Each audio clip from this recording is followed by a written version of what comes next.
श्री कृष्ण गोविंद हरे मुरारी, हे नाथ नारायण वासुदेवा। श्री कृष्ण गोविंद हरे मुरारी, हे नाथ नारायण वासुदेवा। अच्युतं केशवं कृष्ण दामोदरम्, अच्युतं केशवं कृष्ण दामोदरं, राम नारायणं जानकी वल्लभं, राम नारायणं जानकी वल्लभम। सभी को जय श्री राधे, जय जय श्रीमन नारायण। श्रीमद् भगवद गीता रूपी उपनिषद एवं ब्रह्म विद्या तथा योग शास्त्र विषयक श्री कृष्ण और अर्जुन के संवाद में क्षेत्र क्षेत्रज्ञ विभाग योग नामक 13वां अध्याय प्रारंभ करते हैं। श्री भगवान कहते हैं, हे अर्जुन, यह शरीर क्षेत्र इस नाम से जाना जाता है और इसको जो जानता है उसको क्षेत्रज्ञ नाम से जाना जाता है। हे अर्जुन, तू सब क्षेत्रों में क्षेत्रज्ञ अर्थात जीवात्मा भी मुझे ही जान, और क्षेत्र क्षेत्रज्ञ को अर्थात विकार सहित प्रकृति का और पुरुष का जो तत्व से जानना है वह ज्ञान है, ऐसा मेरा मत है। वह क्षेत्र और जैसा है तथा जिन विकारों वाला है और जिस कारण से हुआ है, और वह क्षेत्रज्ञ भी जो और जिस प्रभाव वाला है, वह सब संक्षेप में मुझसे सुन। यह क्षेत्र और क्षेत्रज्ञ का तत्व ऋषियों द्वारा बहुत प्रकार से कहा गया है और विविध वेद मंत्रों द्वारा भी विभाग पूर्वक कहा गया है, और भली भांति निश्चित किए हुए युक्ति युक्त ब्रह्म सूत्र के पदों द्वारा भी कहा गया है। 5 महाभूत अहंकार, बुद्धि और मूल प्रकृति भी, तथा 10 इंद्रियां, एक मन और 5 इंद्रियों के विषय अर्थात शब्द, स्पर्श, रूप, रस और गंध, तथा इच्छा, द्वेष, सुख दुख, स्थूल देह का पिंड, चेतना और धृति, इस प्रकार विकारों के सहित यह क्षेत्र संक्षेप में कहा गया है।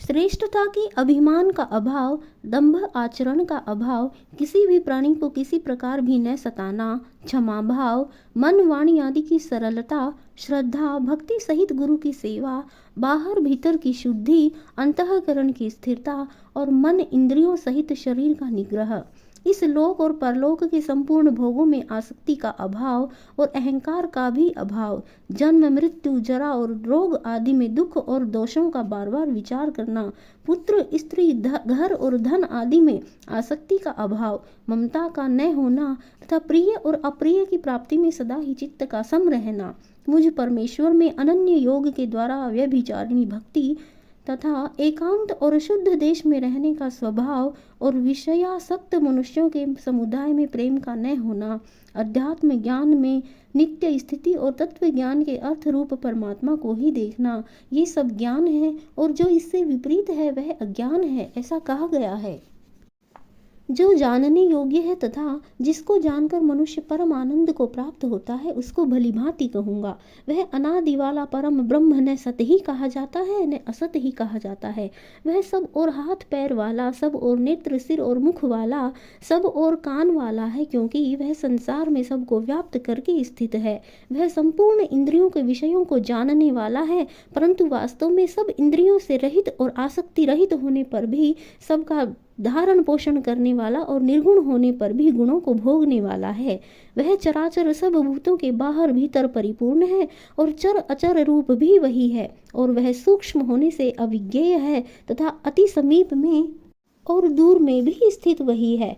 वह परमात्मा विभाग रहित एक रूप से आकाश के सदृश परिपूर्ण होने पर भी चराचर संपूर्ण भूतों में विभक्त सा स्थित प्रतीत होता है, तथा वह जानने योग्य परमात्मा विष्णु रूप से भूतों का धारण पोषण करने वाला और रुद्र रूप संहार करने वाला तथा ब्रह्मा रूप से सबको उत्पन्न करने वाला है। वह पर ब्रह्म ज्योतियों का भी ज्योति और माया से अत्यंत परे कहा जाता है। वह परमात्मा बोध स्वरूप जानने के योग्य एवं तत्व ज्ञान से प्राप्त करने योग्य है और सबके हृदय में विशेष रूप से स्थित है। इस प्रकार क्षेत्र तथा ज्ञान और जानने योग्य परमात्मा का स्वरूप संक्षेप से कहा गया है। मेरा भक्त इसको तत्व से जानकर मेरे स्वरूप को प्राप्त होता है। प्रकृति और पुरुष इन दोनों को ही तो अनादि जान और रोग द्वेषादि विकारों को तथा त्रिगुणात्मक संपूर्ण पदार्थों को भी प्रकृति से ही उत्पन्न जान। कार्य और कारण को उत्पन्न करने में हेतु प्रकृति कही जाती है और जीवात्मा सुख दुखों के भोगापन में अर्थात भोगने में हेतु कहा जाता है। प्रकृति में स्थित पुरुष प्रकृति से उत्पन्न त्रिगुणात्मक पदार्थों को भोगता है और इन गुणों का संग ही इस जीवात्मा के अच्छी बुरी योनियों में जन्म लेने का कारण है। इस देह में स्थित यह आत्मा वास्तव में परमात्मा ही है।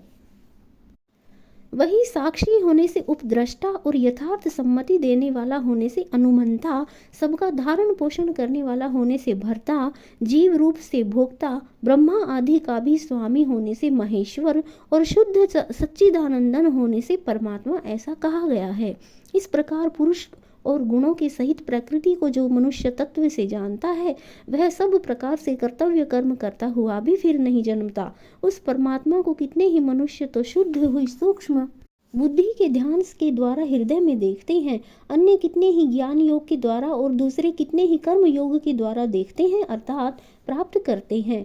परंतु इनसे दूसरे अर्थात जो मंद बुद्धि वाले पुरुष हैं वे स्वयं इस प्रकार न जानते हुए दूसरों से अर्थात तत्व के जानने वाले पुरुषों से सुनकर ही तदनुसार उपासना करते हैं और विश्रवण परायण पुरुष भी मृत्यु रूप संसार सागर को निसंदेह तर जाते हैं। हे अर्जुन, यावन मात्र जितने भी स्थावर जंगम प्राणी उत्पन्न होते हैं उन सबको तू क्षेत्र और क्षेत्रज्ञ के संयोग से ही उत्पन्न जान। जो पुरुष नष्ट होते हुए सब चराचर भूतों में परमेश्वर को नाश रहित और संभाव से स्थित देखता है वही यथार्थ देखता है, क्योंकि जो पुरुष सब में संभाव से स्थित परमेश्वर को समान देखता हुआ अपने द्वारा अपने को नष्ट नहीं करता, इससे वह परम गति को प्राप्त हो जाता है। और जो पुरुष संपूर्ण कर्मों को सब प्रकार से प्रकृति के द्वारा ही किए जाते हुए देखता है और आत्मा को एक कर्ता देखता है वही यथार्थ देखता है। जिस क्षण यह पुरुष भूतों के पृथक पृथक भाव को एक परमात्मा में ही स्थित तथा उस परमात्मा से ही संपूर्ण भूतों का विस्तार देखता है उसी क्षण वह सच्चिदानंदन ब्रह्म को प्राप्त हो जाता है। हे अर्जुन, अनादि होने से और निर्गुण होने से यह अविनाशी परमात्मा शरीर में स्थित होने पर भी वास्तव में न तो कुछ करता है न लिप्त ही होता है। जिस प्रकार सर्वत्र व्याप्त आकाश सूक्ष्म होने के कारण लिप्त नहीं होता, वैसे ही देह में सर्वत्र स्थित आत्मा निर्गुण होने के कारण देह के गुणों में लिप्त नहीं होता है। हे अर्जुन, जिस प्रकार एक ही सूर्य इस संपूर्ण ब्रह्मांड को प्रकाशित करता है उसी प्रकार एक ही आत्मा संपूर्ण क्षेत्र को प्रकाशित करता है। इस प्रकार क्षेत्र और क्षेत्रज्ञ के भेद को तथा कार्य सहित प्रकृति से मुक्त होने को जो पुरुष ज्ञान नेत्रों द्वारा तत्व से देखते हैं वे महात्माजन परब्रह्म परमात्मा को प्राप्त हो जाते हैं। इति श्रीमद्भगवद गीता रूपी उपनिषद एवं ब्रह्म विद्या तथा योग शास्त्र विषयक श्री कृष्ण और अर्जुन के संवाद में क्षेत्र क्षेत्रज्ञ विभाग योग नामक 13वां अध्याय। जय जय भगवद गीते, जय जय भगवद गीते, हरि हिय कमल विहारिणी, हरि हिय कमल विहारिणी, सुंदर सुपुनीते। जय जय भगवद गीते, कर्म सुमार्म प्रकाशिनी, कामासक्ति हरा, तत्व ज्ञान विकासिनी, विद्या ब्रह्म परा। जय जय भगवद गीते, निश्चल भक्ति विधायिनी, निर्मल मलहारी, शरण रहस्य प्रदायिनी, सब विधि सुखकारी। जय जय भगवद गीते, राग द्वेष विदारिणी, कारिणी मोद सदा, भव भयहारिणी, तारिणी परमानंद प्रदा। जय जय भगवद गीते, आसुर भाव विनाशिनी, नाशिनी तम रजनी, दैवी सद्गुणदायिनी, हरि रसिका सजनी।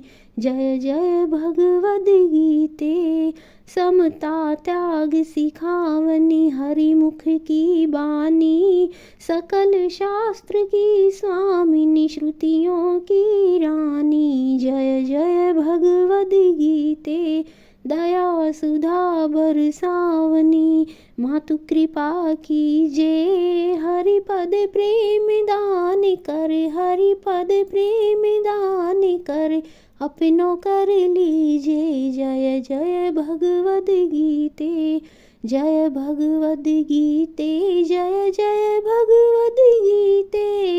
हरि ही कमल विहारिणी, हरि ही कमल विहारिणी, सुंदर सुपुनीते। जय जय भगवद गीते, जय जय भगवद गीते, जय जय भगवद गीते।